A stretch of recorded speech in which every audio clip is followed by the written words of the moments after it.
Good evening, cult members, and welcome to Pop Culture Cult. I'm Sean. I'm Janice. And this is going to be our very best attempt at a non-spoiler review for Glass. Thanks for watching. Okay, we're going to start with a couple things really quick first. Things that we will say in this will be very vague, but they will make a lot more sense once you see the movie. B, it's 35% currently on Rotten Tomatoes. I don't know what movie they all saw. Right. 3, it is required homework to watch Unbreakable and Split before you go see this movie. Yes. That is not a spoiler. You should be rewatching those movies anyways because they're amazing. Yeah, well, and we, like a lot of times when something comes out, like a Marvel movie or whatever, we'll try to watch everything. Like when Infinity War came out, we did the Road to Infinity War and watched it. Watched every movie up into it. But, and this time we're like, well, we need to figure out how we're going to have time to do that. Right. And we made time, right? And yeah, you need to... it's not that you're not going to understand the movie, but it will make so much more sense, and there's all kinds of Easter eggs that you will get. Yes, there is a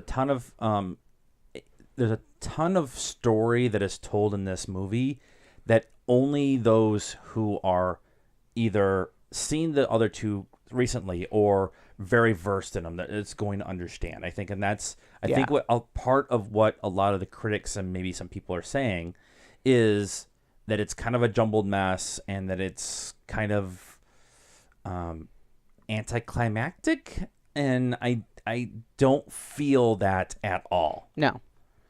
It makes complete sense with the series as a whole.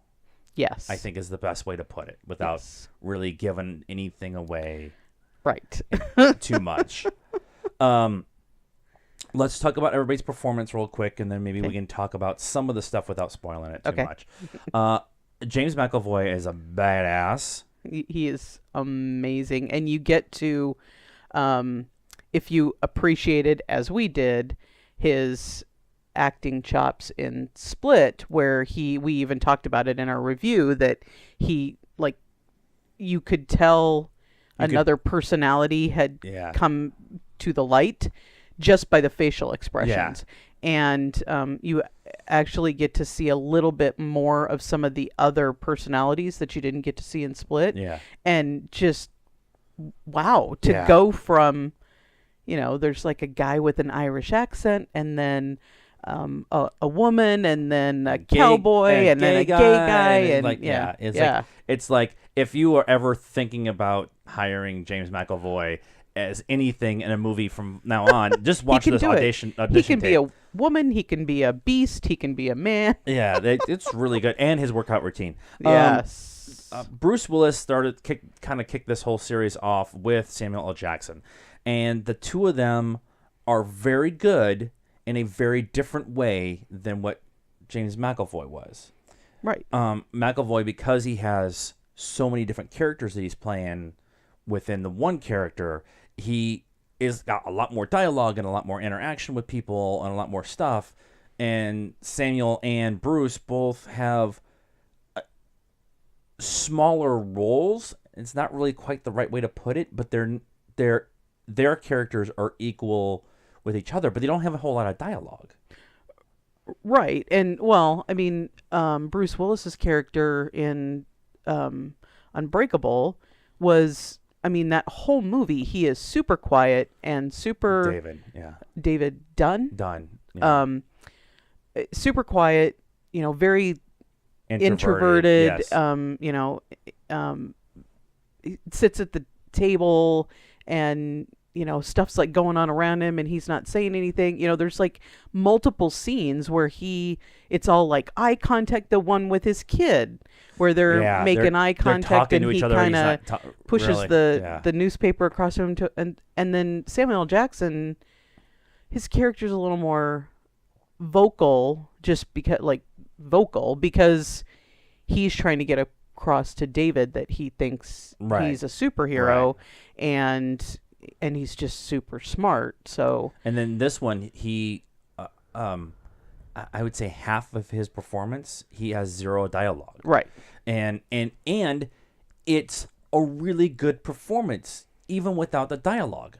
Yeah. It's really kind of cool. It's like the way he handles his situation. He's obviously the smartest person in the room, probably in the building, and or maybe even the city. State. I'll go with state too. So he's able to understand that and manipulate that into a certain position. Yes. Everyone else, Sarah Paulson. Her name is Sarah Paulson, as the doctor, Dr. Ellie Staple.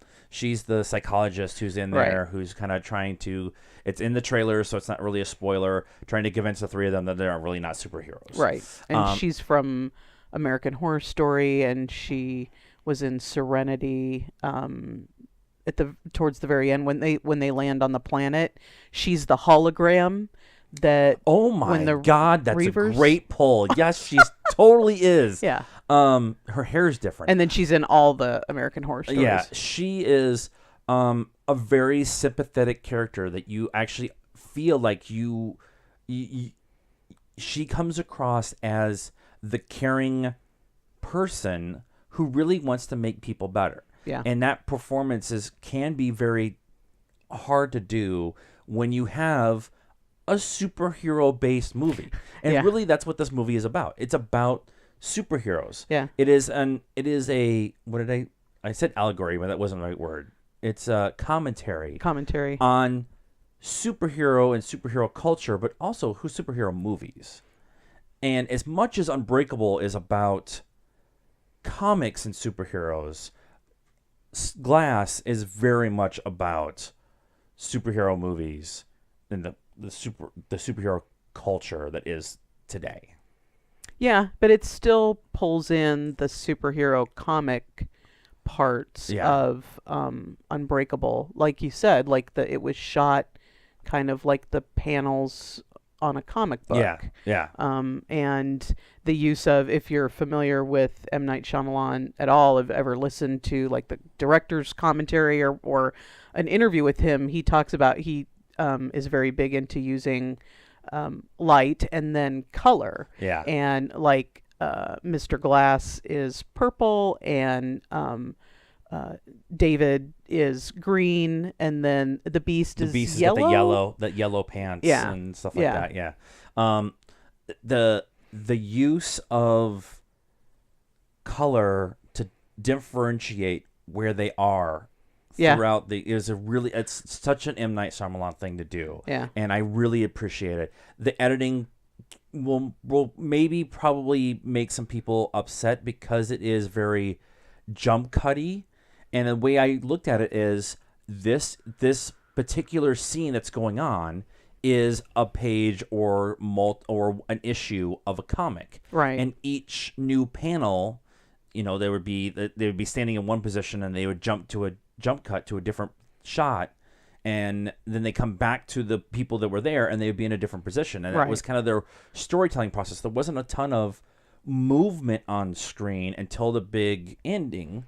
There's not a whole lot of physical movement. There's a lot of stationary standing there, jump away, come back kind of thing, and a lot of facial up close shots, which I appreciate. Yeah. Now, because I think it's harder to act. You need to be a good actor to have a camera this close to you. You can't fake it. Yeah, you have to be able to convey that emotional. And stay. And then people saying that it made them uncomfortable. Well, that's kind of the point. It was kind of the point. There is one scene it's actually in the trailer. It's the pink room scene. I'll just put it that way.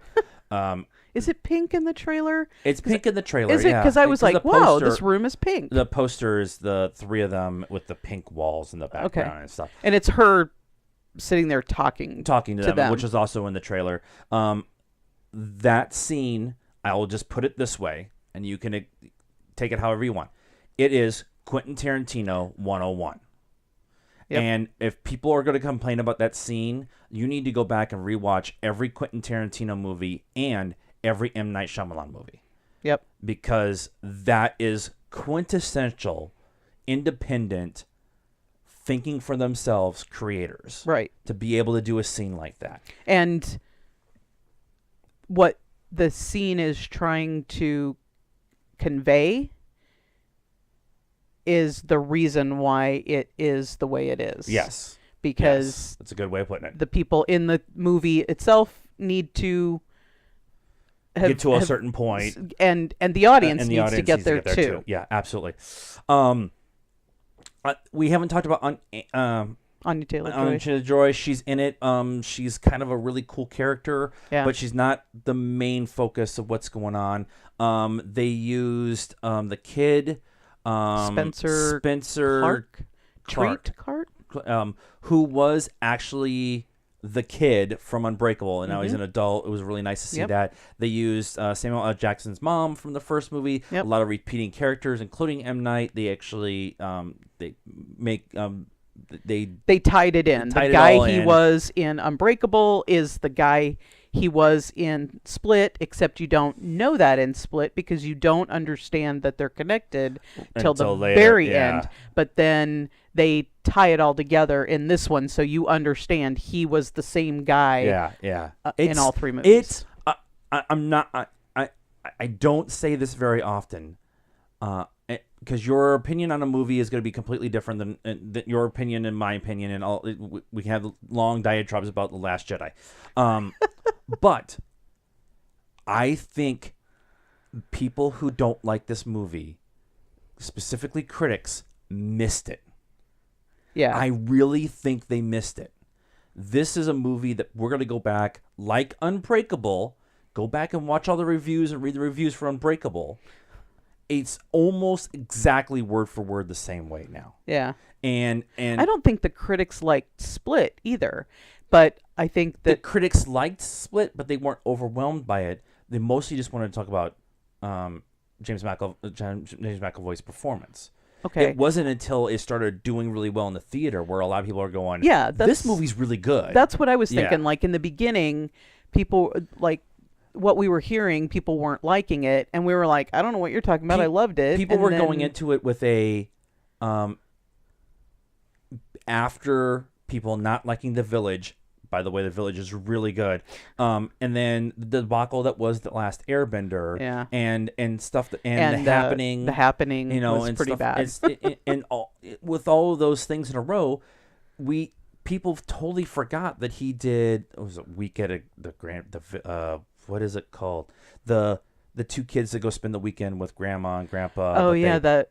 I don't remember what it's called. It's like a Hansel and Gretel kind of, or not a. Yeah, Hansel and Gretel kind of story. But that one, nobody knew it was an M. Night Shyamalan movie. Yeah. No, because it wasn't promoted that way. Yeah. And then he came out with Split, and it was kind of a secondary thing that he directed it, and everybody was like, he kind of directed it, and he hasn't had a really good track record. So everybody went with a preconceived notion, critic-wise at least. Yeah. And then everybody went and saw it, and it was like, oh, okay, it was amazing. Yeah. I think this is going to be one of those times, which has happened a lot lately, where critics pan a movie, and the audience is going to come out of it going, that was actually really good.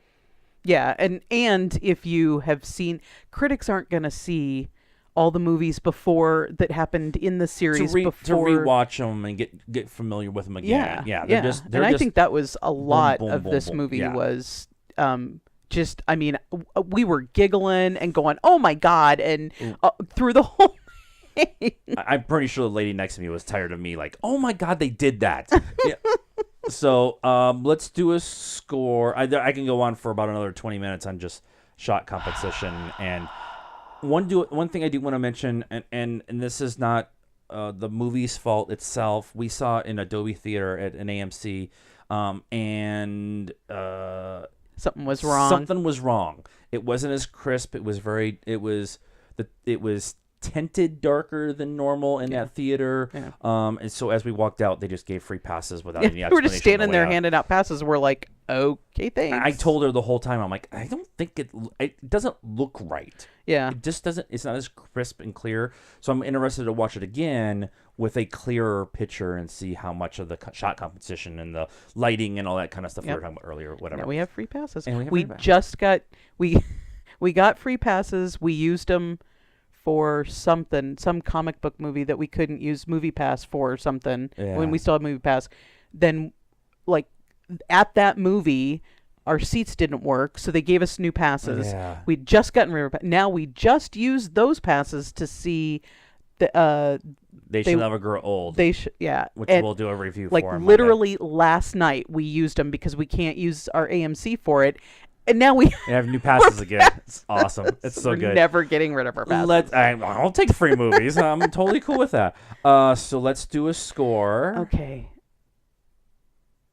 3.75. Oh my God, give it a better score. I want to give it a 4, but I'm trying to feel like okay, a 4. I feel like it's the movie high, and tomorrow I'm going to be like, it wasn't as good as I thought it was. I think once we start tearing it down and breaking it apart and doing different things, I will tell you that I will probably be thinking about this movie tomorrow, and I'll be thinking about it over the weekend, and I'll be trying to figure out how to go watch it again next week, that kind of thing. So because I think on multiple viewings we'll get more and more and more out of it. Yeah, probably. Which is usually what happens with the M. Night Shyamalan movies. I'm at a 4.25. Okay. For now, but that could probably go up or down with multiple viewings. Right. So that is our thoughts on Glass, and we didn't spoil a goddamn thing. Yay, yes. But that's our thoughts. What did you guys think? Let us know. Like this video, leave us a comment. Tell us if you are excited about this movie, if you want to see this movie. If you did see it and you have questions, we will try to explain them the best way they can. Please subscribe to this channel and share with all of your friends. Follow us on all of our social media stuff, which is all in the description. And follow us on Patreon because we're trying to do some things. And until next time, good night, cult members.